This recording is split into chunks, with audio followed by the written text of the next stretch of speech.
Pour cette prochaine session, on va parler du commerce du futur. Donc, quel commerce demain? Qu'attendent les consommateurs du commerce de demain? Quels sont les incontournables du commerce du futur? Accueillons ensemble le responsable avant-vente solutions RFID et solutions connectées chez Checkpoint, mesdames et messieurs, Rodrigue Simi Jomo.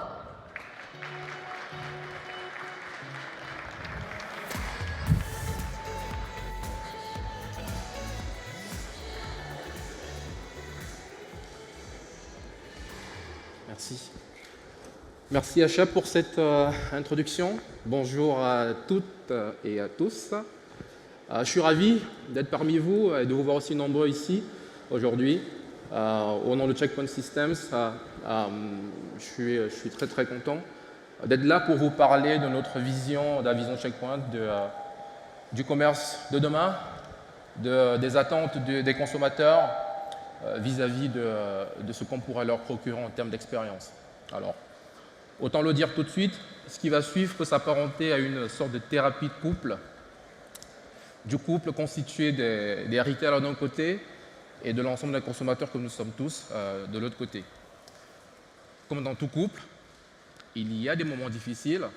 On peut considérer que sur les années qui sont passées, dans un passé donc récent, on a constaté une sorte de désamour entre les consommateurs et les retailers. Et ces moments difficiles sont souvent expliqués, comme dans la vie réelle, par des incompréhensions, par l'évolution des besoins des uns et la non prise en compte de ces nouveaux besoins par les autres. Donc voilà, il est très intéressant de pouvoir faire cette assimilation pour mieux comprendre derrière quelles sont les solutions que l'on peut proposer. Par expérience, les solutions à ces difficultés se retrouvent dans des notions telles que justement l'écoute de l'autre, la compréhension et la prise en compte de ces nouveaux besoins pour pouvoir essayer de reconstruire une relation qui sera peut-être abîmée.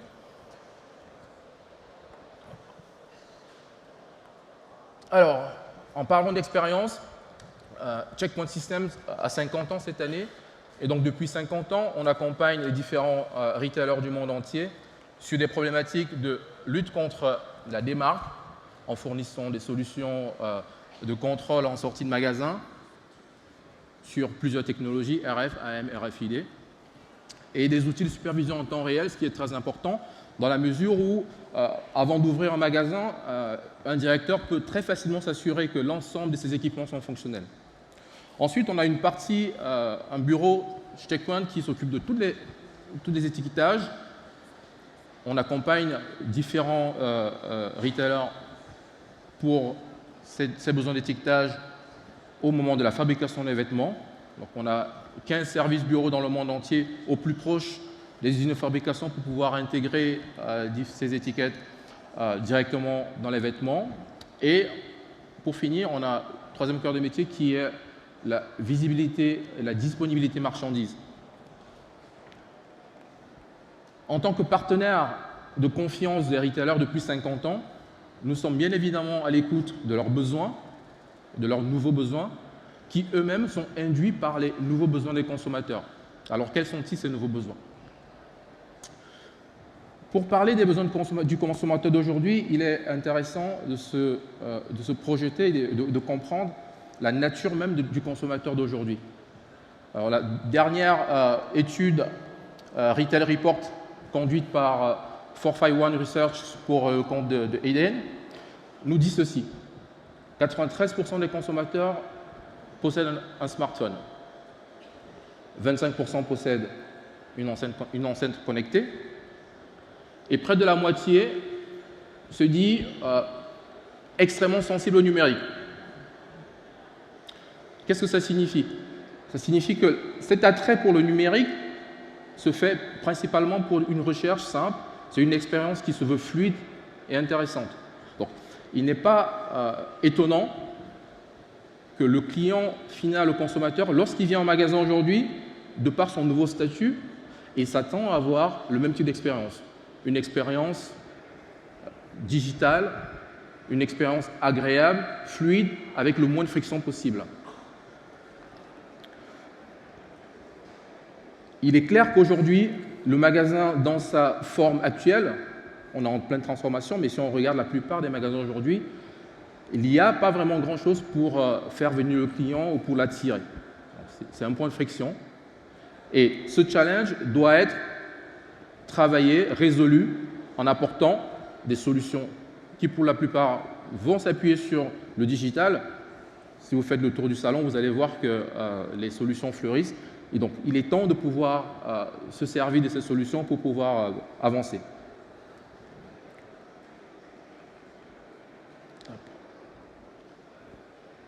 En dépit du fait que le client n'ait pas envie de venir en magasin pour des raisons d'esthétique ou de manque d'articles lorsqu'il arrive, on peut noter d'autres critères qui peuvent dégrader cet amour pour le magasin physique aujourd'hui.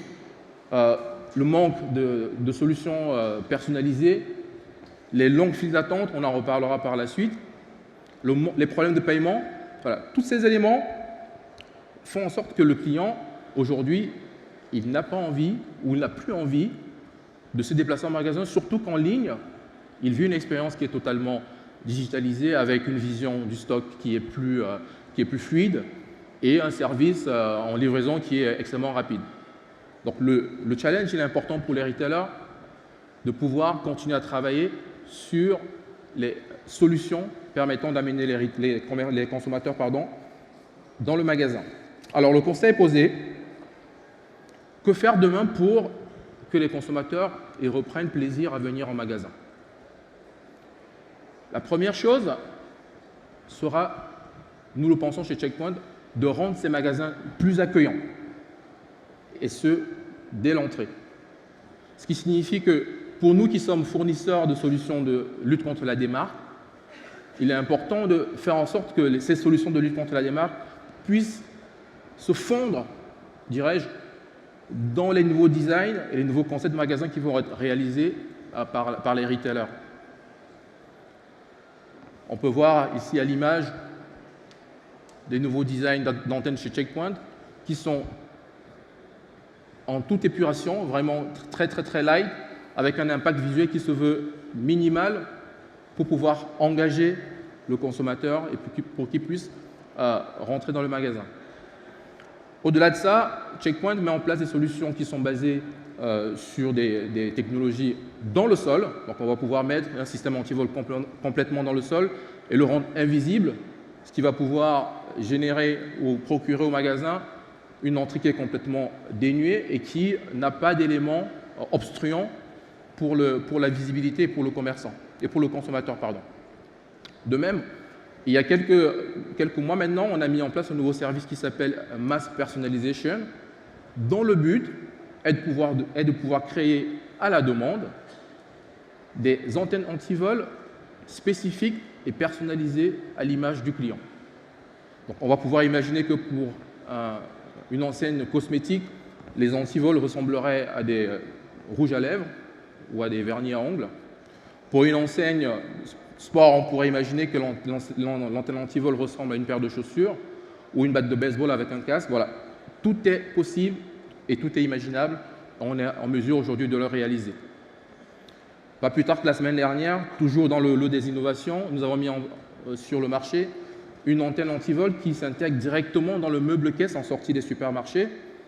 Là encore, l'idée, c'est de pouvoir offrir un maximum d'espace pour le client pour que son parcours soit le plus fluidifié possible. Alors, il faut également, une fois qu'on a réussi à faire rentrer le client dans le magasin, le consommateur dans le magasin, derrière, c'est là que tout le travail va commencer, on va dire, parce qu'il faut que le service rendu soit irréprochable. Il faut que le service rendu soit irréprochable. Il faudrait que le client puisse, à tous les coups, trouver ses articles disponibles. Il faudrait qu'il puisse être accompagné lorsqu'il arrive au magasin, que ce soit physiquement par les vendeurs ou via des technologies ou écrans digitaux. Il faudrait que l'expérience d'encaissement, et on verra que cette partie est très très importante, soit la plus fluide possible. Et enfin, le contrôle en sortie devrait également être le plus fluide possible. Voilà. Donc, si on reprend un petit peu le schéma, on a rendu le magasin accueillant, avenant pour le client, pour le consommateur. Lorsqu'il rentre, il faut qu'on s'assure que son parcours soit le plus fluide possible et avec le plus grand nombre de services possible. Ce service irréprochable est d'autant plus intéressant que le magasin physique reste pertinent. On se rend compte que 50% des consommateurs aujourd'hui, ça c'est une étude Smart Retail réalisée par Samsung qui le dit, 50% des consommateurs finalisent ou réalisent l'intégralité de leur parcours d'achat en magasin. Et 73% d'entre eux initient leur parcours en ligne, via du commerce contextuel, via leur enseigne connectée, via les réseaux sociaux, et le terminent en magasin. Donc il y a quand même, le magasin reste attrayant pour le consommateur, même s'il est conscient, on est tous conscients qu'il va falloir faire des efforts pour que l'expérience de ce consommateur lorsqu'il arrive en magasin soit la plus fluide possible. Alors,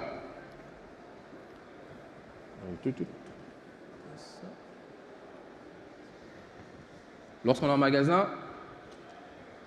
l'un des fléaux, on va dire, c'est évidemment les longues files d'attente. Il faut savoir que les longues files d'attente représentent une perte par an de 370 milliards de dollars dans le monde. C'est un manque à gagner énorme pour les retailers. Donc il est très intéressant, il est très important de pouvoir travailler sur cette problématique de files d'attente et de pouvoir y apporter des solutions. 70% des consommateurs préfèrent quitter le magasin si jamais il y a la queue. Et 41% estiment que l'absence d'une file d'attente dans les magasins leur permet de privilégier un distributeur par rapport à un autre. Autre point épineux, et qui n'est pas des moindres, les ruptures de stock. Alors, avant d'arriver sur les ruptures de stock, on peut dire 2-3 choses sur la partie encaissement et sur les solutions que l'on pourrait mettre en place. On parle beaucoup de mobilité. Sur le salon, il y a énormément de prestataires et de start-up, d'enseignes, de partenaires qui travaillent sur des solutions de mobilité.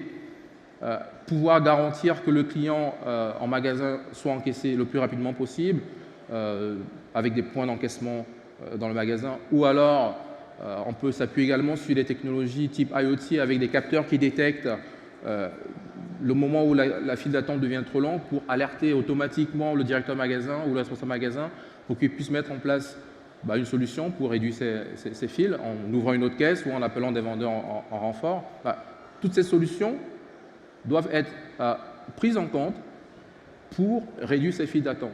Du côté Checkpoint, on en parlera tout à l'heure lorsqu'on va parler de la RFID, on peut également imaginer que mettre en place des solutions d'encaissement sur la base de la RFID va permettre de fluidifier le passage en caisse dans la mesure où l'encaissement via RFID se fait très rapidement.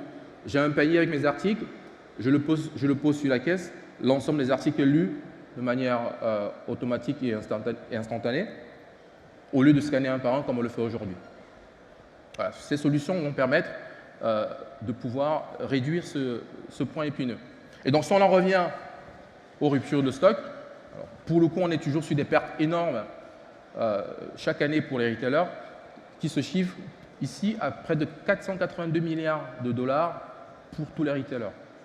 C'est encore plus que pour les files d'attente. Et 90% des consommateurs préfèrent quitter le magasin, au cours des 6 derniers mois, pour la raison qui est la suivante: l'article qu'ils souhaitaient avoir n'était pas disponible en rayon. Pourtant, il y a quand même 40% des consommateurs qui estiment qu'avoir la possibilité de commander dans le magasin un article qui sera en rupture, ça pourrait renforcer leur fidélité vis-à-vis du magasin. Et ça pourrait les encourager à faire plus d'achats en magasin. Et pour finir, 51% des consommateurs estiment que s'il leur est possible de vérifier la disponibilité des articles en ligne avant de se rendre en magasin, et ben, ça renforce leur fidélité vis-à-vis de l'enseigne. Et pourtant, comme c'est marqué, la plupart des retailers n'ont pas de stratégie pour gérer les ruptures. Il existe pourtant une technologie qui permet, en tout cas pour le retail textile, plus que pour les autres, de pouvoir s'affranchir ou du moins travailler sur la problématique de gestion de stock, c'est la RFID. Cette technologie qui n'est pas du tout récente est celle qui est la plus éprouvée aujourd'hui et qui garantit un résultat lorsqu'on parle de la gestion de stock. L'ensemble des retailers qui ont mis en place cette technologie ne sont jamais revenus en arrière. Évidemment, il y a un process, on fait un POC, on fait un pilote, on fait un déploiement pour s'assurer d'un ROI potentiel. On reparlera du ROI plus tard. Les bénéfices, je disais donc, de la RFID, ils sont mesurés, ils sont mesurables. On parle de 10% d'augmentation des ventes. Alors, ce n'est pas quelque chose d'immédiat, ce n'est pas systématique. C'est simplement que le fait de mettre en place ces technologies dans le magasin va pouvoir créer des pôles d'amélioration à plusieurs endroits du magasin, on va en parler, et c'est l'ensemble de ces pôles d'amélioration qui vont générer une augmentation des ventes. Premier exemple, on en a parlé un petit peu avant, l'encaissement. Le fait de pouvoir fluidifier l'encaissement grâce à la RFID va permettre un passage en caisse plus rapide, donc moins de clients qui se posent la question de savoir si l'achat est à faire ou pas, et donc plus d'achats et plus de satisfaction. Qui dit satisfaction dit fidélisation du client, et qui dit fidélisation dit un client qui revient, donc on ne va pas perdre des ventes. Donc, si on reprend à l'inverse, c'est une augmentation des ventes. Les réductions de stock. Donc là, avec la RFID, on va pouvoir réduire les ruptures de stock de 30%. C'est énorme. Et comment est-ce qu'on va pouvoir faire ça? En ce que la technologie permet de faire des inventaires de manière rapide, de manière fiable. Et comme on peut faire ces deux choses, on peut faire des inventaires plus souvent. Et le fait de faire des inventaires plus souvent nous garantit un stock qui est le plus fiable possible. Et donc, le client, quand il vient en magasin, il a la certitude de trouver son article. Encore une fois, satisfaction du client, fidélisation, client qui revient, on refait la même chose. D'autres exemples, et qui, là, pour le coup, va rejoindre ce que j'ai dit un peu avant sur l'expérience client.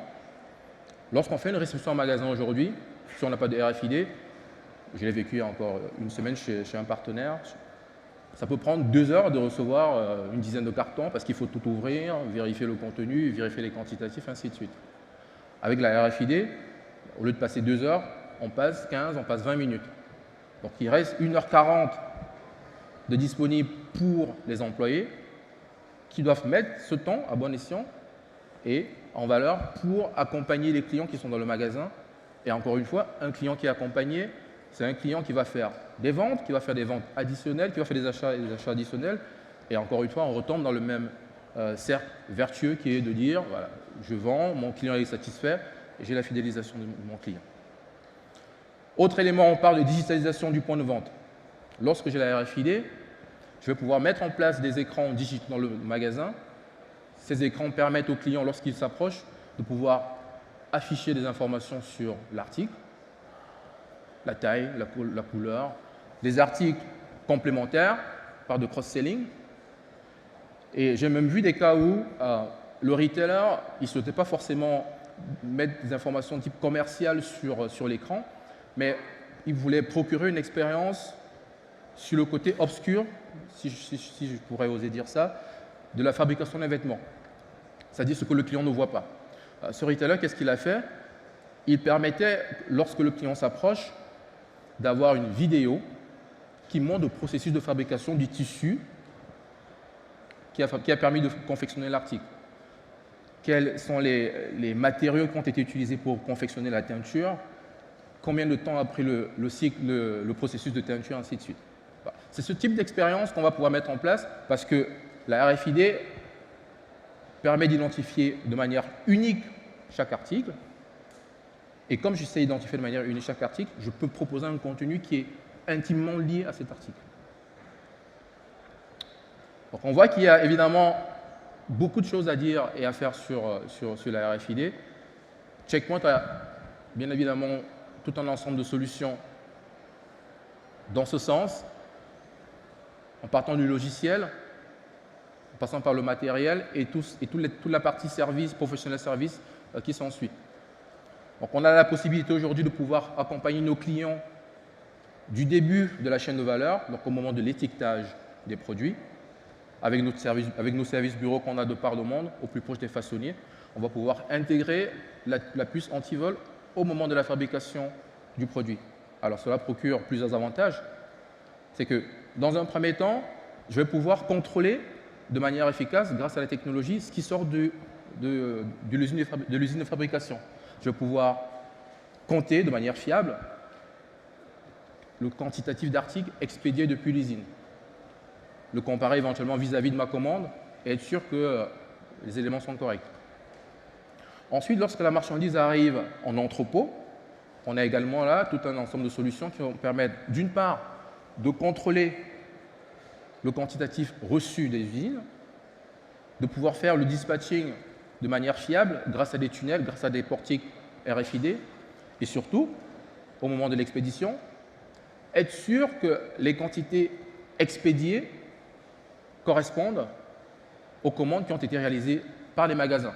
Alors ça, c'est très important, parce qu'imaginons un instant un magasin qui commande 10 articles et qui n'en reçoit que 8, ça signifie que potentiellement, il y a 2 clients qui n'auront pas leur article lorsqu'ils arrivent en magasin, et on revient donc sur les fameuses frictions dont on a parlé dès le départ. Donc c'est important d'avoir des solutions qui permettent de garantir que le quantitatif expédié correspond à ce qui a été commandé par le magasin. Évidemment, lorsqu'on arrive en magasin, on va avoir tout un ensemble de services qui sont liés à la RFID, dont j'ai parlé un petit peu avant, la réception plus fluide. Donc je vais pouvoir m'assurer du nombre d'articles reçus et que ça correspond à ce que j'ai commandé, les inventaires plus fréquents, l'encaissement, les services digitaux au magasin, ainsi de suite. Bon, la question qu'on pourrait se poser quand même, c'est cette techno, elle est super, elle marche. À l'exemple de Decathlon, Beaumanoir, ces grands groupes qui s'y sont lancés et qui, malgré les bénéfices dont on sait qui sont issus de cette technologie, eh ben, on a quand même des retailers qui tardent à se lancer complètement dans cette aventure. La raison, elle est toute simple, c'est que cette technologie, elle a un coût. Et que, comme toute chose, on apprend toujours par le bout de combien ça me coûte, alors qu'en réalité, il faudrait regarder par le bout inverse, c'est combien ça me rapporte. Cette problématique est vraie pour d'autres types de solutions qu'on souhaite mettre en place. Ça, c'est une raison. La seconde raison, c'est souvent une question de priorisation. La plupart des retailers sont aujourd'hui en pleine transformation digitale et à ce titre, font des refontes de leur système d'information, des ERP, ainsi de suite. Donc il arrive aussi que certains retailers préfèrent mettre en priorité des solutions un peu plus structurantes, du moins dans leur conception, par rapport à la RFID. Mais il est certain, ce dont il est certain, c'est que cette technologie, elle a prouvé qu'il y avait un ROI, et l'idée, ce serait finalement de pouvoir créer une sorte de cercle vertueux dans lequel les retailers s'engageraient de plus en plus vers cette technologie et qui aurait pour effet positif, pour conséquence positive, de faire que le coût de la technologie baisse. Mais il faut l'engager, ce cercle. Et voilà. Checkpoint, en tout cas, travaille sur divers projets dont le but va être justement de pouvoir baisser ses prix d'étiquette, baisser ses coûts de matériel et engager les retailers dans ce processus d'intégration et d'adoption de la RFID. On voit que si on parle du commerce du futur, aujourd'hui les inventaires se font principalement avec des lecteurs mobiles, mais on peut imaginer demain, et ça existe d'ailleurs déjà, hein, des robots qui font les inventaires automatiques, des drones qui permettent de survoler l'entrepôt, le magasin, de faire des inventaires. Pour finir,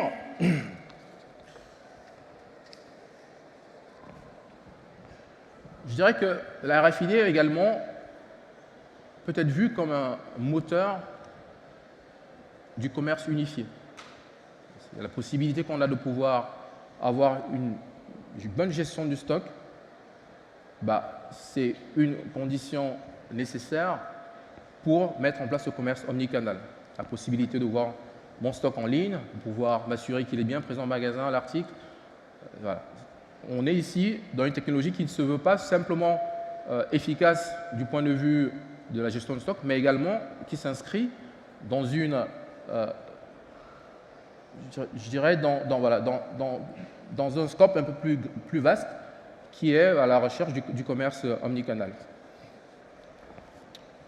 Ce commerce unifié exige des innovations qui sont basées sur le client. Lorsqu'on parle d'innovation digitale, il faut savoir que 69% des retailers constatent une fidélisation de leurs clients lorsqu'ils mettent en place une stratégie digitale dans leur magasin.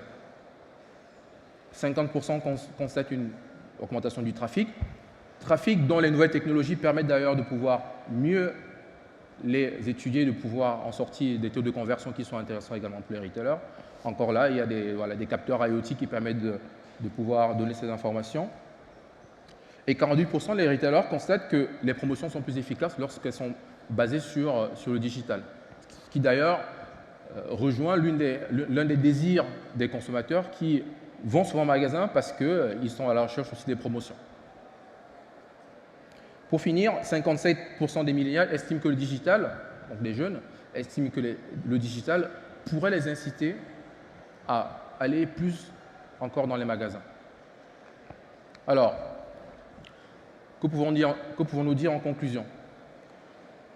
Le consommateur aujourd'hui, ce qu'il attend de son commerce, le commerce de demain, c'est orienté autour de 3 aspects. Une première chose, c'est que le commerce doit être unifié. Il doit pouvoir vivre son expérience de la même manière en ligne qu'en magasin, et ça de la manière la plus fluide possible. On a parlé de commerce omnicanal, c'est également quelque chose qu'il faut prendre en compte. Le commerce doit être sans friction, ou avec le moins possible, et pour ça, les retailers vont pouvoir s'appuyer sur des technologies telles que la RFID, l'IoT, pour pouvoir, et les solutions de mobilité digitale, pour pouvoir garantir au consommateur, lorsqu'il arrive en magasin, d'avoir un parcours le plus fluide possible, un parcours où il est accompagné, un parcours où il se sent compris, où il se sent aimé. Et finalement, ce commerce sera sans doute, et c'est là l'ingrédient clé à retenir, il sera sans doute digitalisé. Et ça va de manière, on va dire, naturelle avec l'évolution de la société qui se digitalise. Donc il est normal que le magasin soit un prolongement de ce que chaque consommateur vit réellement au jour le jour dans son quotidien. Donc si on prend le petit schéma qui est en dessous, l'idée c'est vraiment que dès le départ, dès le moment où on conçoit le produit, on le conçoit dans l'idée qui va pouvoir donner toutes les satisfactions que lorsqu'ils sont en contact du client, ça aura été fait de la manière la plus fluide possible. Et c'est en payant le prix de ces 3 éléments qu'on va pouvoir renouer la relation très forte, finalement, qu'il y a entre le consommateur et les retailers, et ça depuis maintenant des millénaires. Merci pour votre attention.